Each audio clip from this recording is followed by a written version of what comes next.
3 months ago, I stood frozen while my parents shattered a stranger's living room with a baseball bat, convinced they were destroying my future. I didn't stop them. I didn't scream. I just watched, because by then something inside me had already snapped. I thought that moment was the end of my life. I was wrong. It was the beginning of my escape from the people who shared my blood and treated it like a leash. My name doesn't matter anymore.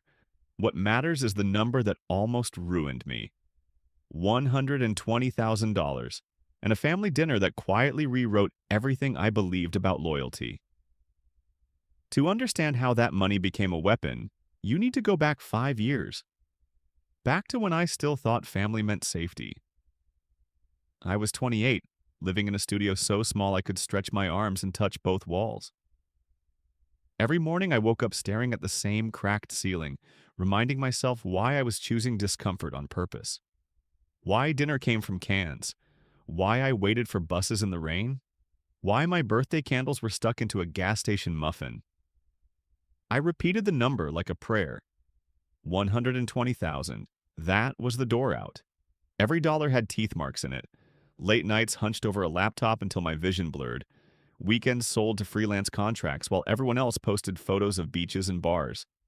I didn't resent them. I had something better, a plan, and eventually a house.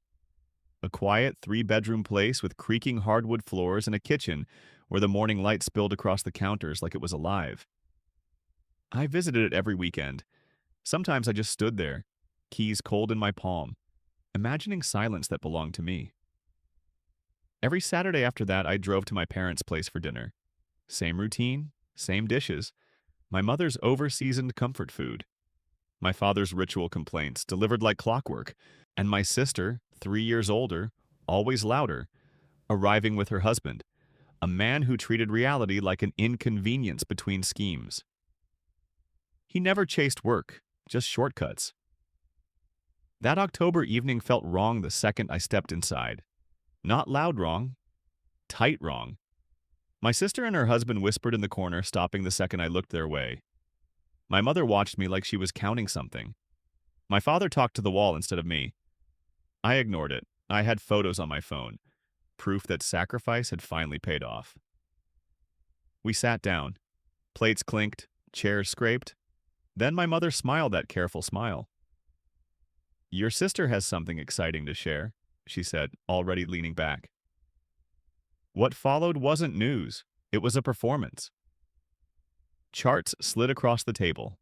Graphs, printed forecasts, words like growth and scalability bounced around the room. This was attempt number 3. The first 2 had ended with my parents refinancing their home to clean up the wreckage. Apparently, that was experience now. "I've learned," my sister said, eyes shining too brightly. "This time it's different. We just need startup capital."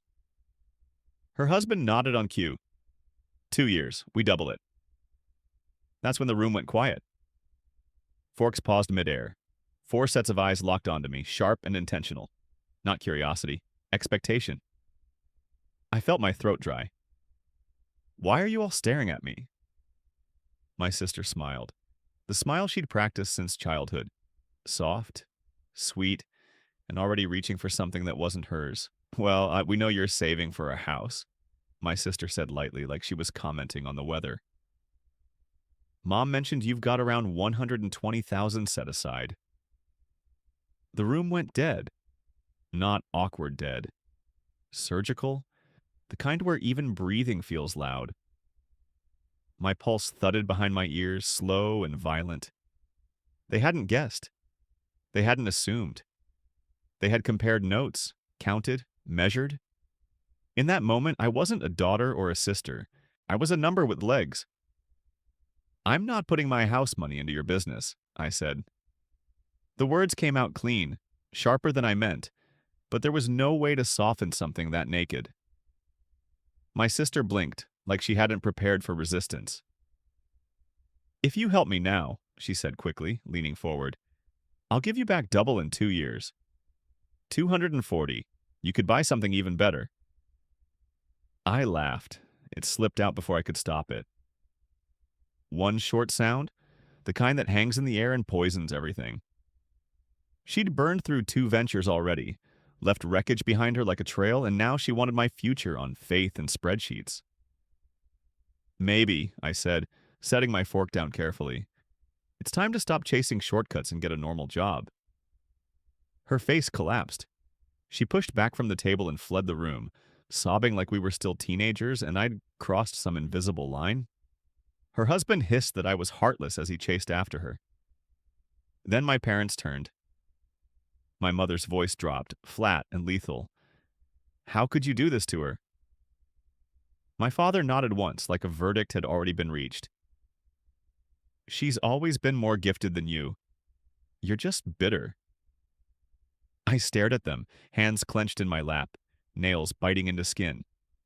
Images flashed, late-night calls from creditors, ambulance lights in the driveway, my father shaking in an ER bed. This was the success they were defending. Either you give her the money, my father said, not raising his voice, or you're done here. Something settled then. Heavy. Final. I'm not giving her anything, I said quietly. Then leave, my mother snapped, and don't come back. So I did. I walked out without slamming the door, drove back to my shoebox apartment, changed my number the next morning. If money was the price of belonging, I'd already paid enough. A year later, I bought the house. Hardwood floors, sunlit kitchen, silence that didn't ask for anything. I learned what peace felt like when it wasn't conditional. Through mutual acquaintances, I heard my sister's venture had finally worked. Bigger house, constant travel, photos dripping with curated happiness.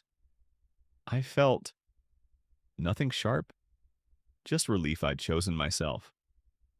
5 years passed. Quiet years. Productive ones. I grew into my life instead of bracing against it. Then I met someone. Not through family, not through obligation. A man from a professional circle who lived states away. Steady. Patient. He listened without calculating. When he held my hand, it wasn't to see what I could give him. We started talking about a future. For the first time, I considered selling my house. And that was when the past decided it wasn't done with me. On a Tuesday morning that looked exactly like every other one, an email slipped through a door I thought I'd sealed shut. An old address, barely checked.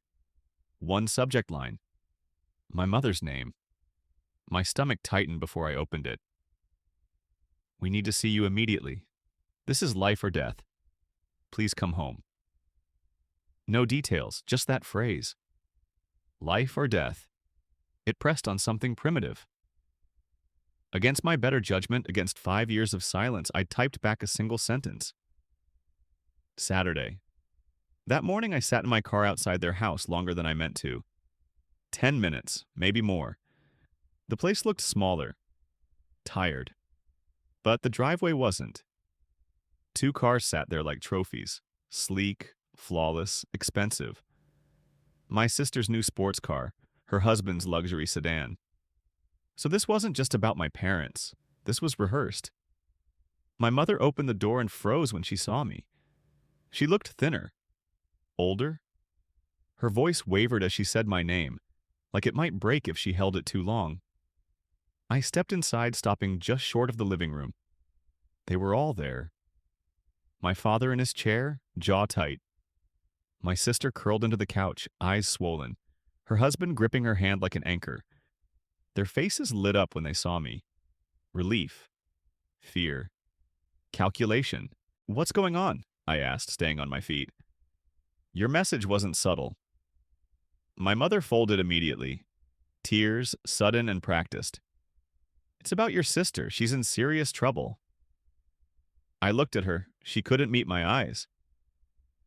What kind of trouble? My father cleared his throat. The business collapsed. 3 months ago, the bank took the house. There it was. The quiet "I told you so" burned briefly, followed by something heavier. Losing a home does that, no matter how predictable the fall. I'm sorry, I said carefully. But why am I here? My sister's voice came out small. 150,000. I didn't look away. Who do you owe? Her husband answered for her. Private lenders, they don't do extensions. They've been calling, showing up. They know where we're staying. My sister's shoulders shook. We're scared, she whispered. I believed her, and still I didn't move. That's awful, I said, but I don't see what this has to do with me. My mother didn't hesitate. We know you own a house now. We think you should sell it. The words hit the room and stayed there. You're young, she added quickly. You can earn another one. They might get hurt if this isn't paid. I stared at her, at all of them. 5 years of silence flickered behind my eyes. No calls, no birthdays, no concern. So, I said slowly, my voice flattening, you cut me off because I wouldn't fund her dream. Now that dream burned everything down, and you want my home to put out the fire. My father didn't blink. Family helps family. I laughed. It came out hollow, sharp. You told me I wasn't family anymore, I said. You made that very clear. The silence that followed wasn't denial, it was expectation. My sister was crying openly now, shoulders shaking, mascara streaking down her face. I know we messed up before, she said between sobs. But this isn't the same. These people won't just sue us, they'll hurt us. I tilted my head slightly. Then maybe borrowing from loan sharks wasn't your smartest move.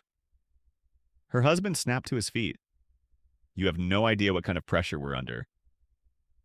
You're right, I said calmly. I don't, but I did notice 2 very expensive cars in the driveway. Maybe start there. Sell those. Pay part of the debt. My sister's head jerked up. We need those cars for work. The words hung there, brittle and absurd. So, I said slowly, you need luxury vehicles more than you need protection from people who are threatening you? The logic circled in on itself, dizzying. They wanted me to burn down the one thing I'd built while refusing to scorch even an inch of their own comfort. My mother stepped closer, invading my space. If you sold your house, she said quietly, you could pay off her debt and still afford a nice apartment. A nice apartment. Something inside my chest cracked. I didn't scrape and starve for years to downgrade my life because she refuses to face consequences, I said, my voice tightening. I lived like a ghost to earn that house. She's your sister, my father cut in. And she's an adult, I shot back, who made her own choices.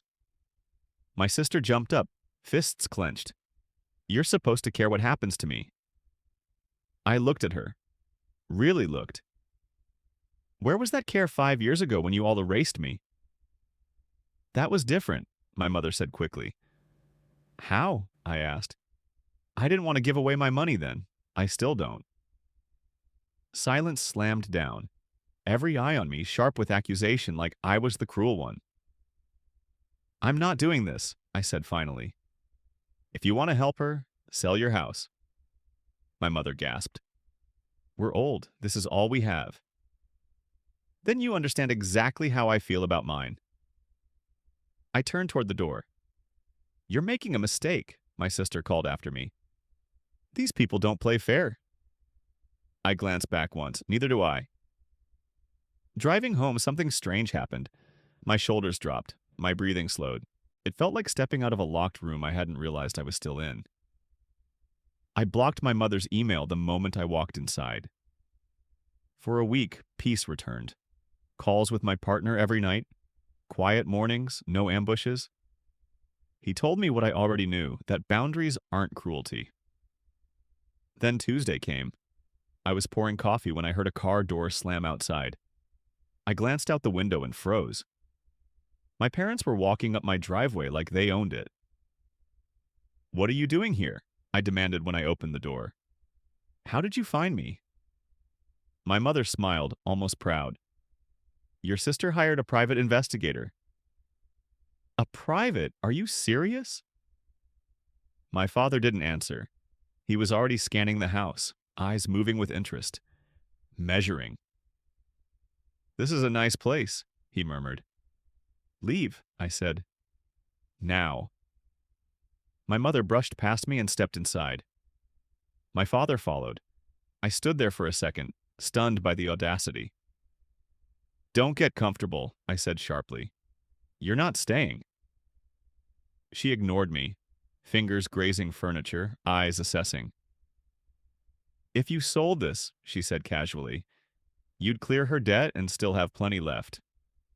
Maybe even enough for a small place. A nice apartment. That was when I understood. They weren't here to ask. They were here to take. I already told you, I said, keeping my voice level. I'm not selling my house. My father ignored me. He spread his arms wide, slowly turning, like he was presenting a prize on a game show. Look at all this space. It's just you. You don't need this much. I felt my jaw tighten. What I need isn't your concern.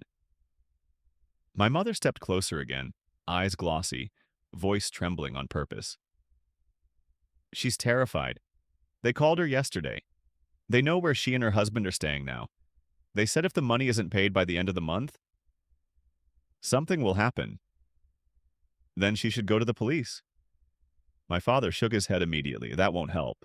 These people don't respect paperwork. My patience thinned to a wire. That still isn't my problem. You both need to leave. Now. My mother folded her arms, stubborn, defiant. We're not leaving until you agree to help. I pulled out my phone and started dialing. The movement was automatic. Calm. My father lunged forward and grabbed my arm. Don't be ridiculous. Let go, I said, shaking him off. If you don't leave, I'm calling the police, right now. They saw it then. The line I wouldn't step back over. My mother started crying harder, wiping her face with shaking hands. Fine, but this isn't over.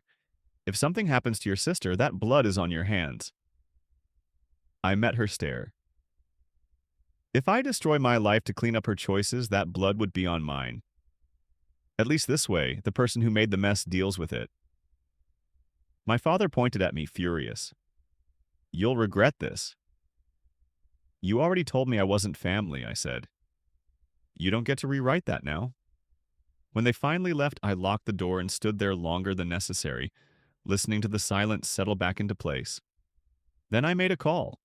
I'd spoken to a real estate agent months earlier, casually, hypothetically.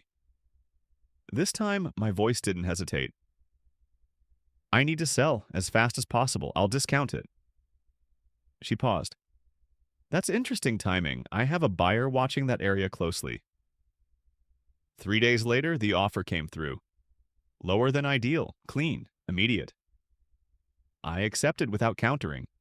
When I told my partner, he sounded confused. Why the rush? I explained everything. The uninvited visit, the refusal to leave, the way my father's eyes had measured the walls. I don't trust them, I said quietly. I don't want this house turning into leverage. He didn't argue. That's smart, and this means you can come stay with me sooner. For the first time in days, my shoulders loosened. The sale closed quickly. Paperwork moved like it had somewhere urgent to be. Within a week, the house was no longer mine. He drove out to help me pack. We loaded boxes together side by side. No pressure, no manipulation. Just quiet teamwork. When the truck was full, I stood on the driveway and looked back at the place I'd built from exhaustion and restraint. I'd been happy there. Truly. But happiness doesn't have to be permanent to be real. You okay? He asked, slipping an arm around me. Yeah, I said. Let's go. As we drove away, something lifted that I hadn't realized I'd been carrying. Whatever happened next with my family, it wouldn't touch me. They couldn't reach my money. They couldn't reach my home. For the first time, the future felt quiet. And quiet, I was learning, is priceless. For the first time in months, I was sleeping without bracing for impact. No tight chest, no rehearsed conversations in my head. Just quiet mornings and the sound of someone else making coffee in the next room. I'd been living with my partner for barely a month when my phone rang on a Tuesday I expected nothing from. Unknown number. old hometown area code. I answered anyway. Is this Mara Collins? Yes, who's calling? This is Officer Reynolds with the Northbridge Police Department. I'm calling regarding an incident involving your parents. The room tilted. Not metaphorically. My knees actually softened. What kind of incident? They were arrested last night for breaking and entering and felony property damage. The homeowner is pressing charges. I stared at the wall, waiting for the rest of the sentence to correct itself. It didn't. Breaking into where? I asked. The address listed as your former residence. Does 418 Hawthorne Lane sound familiar? I sold that house a month ago, I said slowly. What were they doing there? That's what we're trying to determine. They caused extensive damage inside, destroyed furniture, smashed windows, spray-painted the walls. The new owner returned home to find them in the living room, striking a table with a baseball bat. My legs gave out. I sat down hard on the couch, the phone pressed to my ear like it was the only thing keeping me upright. You're serious? Yes, damage is estimated at $40,000. He paused, then added, Your parents claimed they believed the home still belonged to you. They said they were retaliating for being abandoned by their family. Something cold slid into place. I told him everything, the debts, the ambush at my house, the ultimatum, the refusal to leave.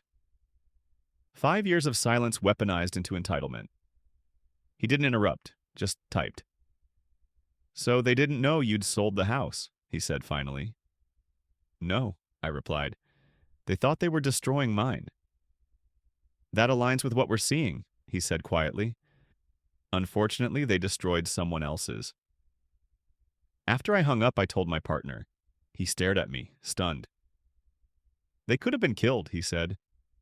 What if the owner had been armed? That hadn't even crossed my mind. My parents beaten or worse over a revenge fantasy fueled by someone else's lie. The updates came steadily after that. Court dates, charges, negotiations. Their attorney secured a plea deal, no jail but full restitution.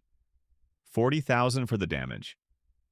Legal fees, court costs, close to $60,000 by the end. Then a friend from back home called with the aftermath. They had to sell their house, she said. They couldn't cover it any other way. I closed my eyes. The house they said was untouchable. The one they'd sworn was their last safety net. And after they paid everything, she continued, they gave what was left to your sister to help with her debts. I laughed once, short, empty. So they did exactly what they demanded I do, I said, just with their house instead of mine. That's not even the worst part, she added. Turns out the dangerous people weren't dangerous at all. Just a legitimate investment firm threatening a lawsuit. No violence, no threats. She exaggerated everything. I leaned back, staring at the ceiling. So the fear had been staged, the urgency manufactured, the destruction real. Where are my parents living now? I asked. There was a pause before she answered, and in that pause I understood something irreversible had finally finished unfolding. They're all living together now, my friend said after a pause. A small rental, 2 bedrooms. Your parents, your sister, her husband. From what I hear, it's bad. Constant fights. Nobody trusts anyone. I pictured it without effort. Too many bodies, too many accusations. Doors slammed instead of closed. A place where silence was never peaceful, only loaded. I felt nothing sharp, just distance. Months passed. Then messages started drifting toward me through other people. Soft probes, careful phrasing. They wanted to apologize, to explain, to talk. Every time someone mentioned it, I shut it down immediately. Then my friend called again.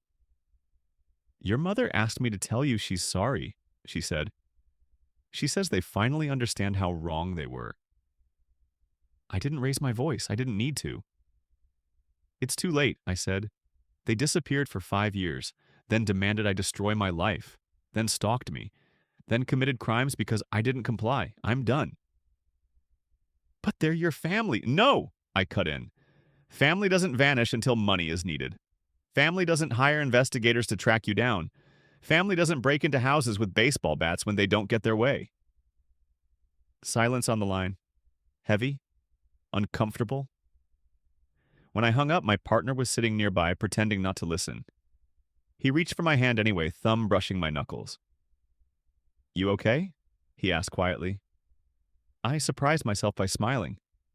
I'm better than okay. And it was true.